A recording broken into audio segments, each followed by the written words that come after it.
আরে দেশপ্রেমিক তো এটারই বিগত 50 বছরে মনে হয় কেউ এরকম উদ্যোগ নিছে না। ডক্টর ইউনূস যা উদ্যোগটা নিছে, ভিডিওটা দেখেন আগে। আমি বারে বারে বলছি যে আমরা যদি গভীর সমুদ্র বন্দর করে দিই তাহলে সারা দুনিয়ার জাহাজ আমাদের বন্দরে ভিড়তে হবে।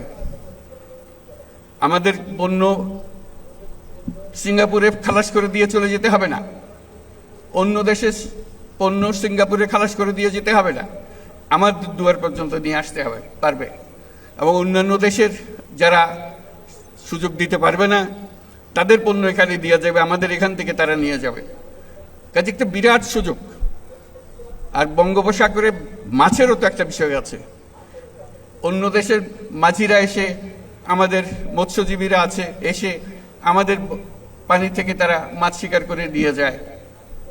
আমরা হাত করে তাকিয়ে থাকি, কিছু করতে পারি না।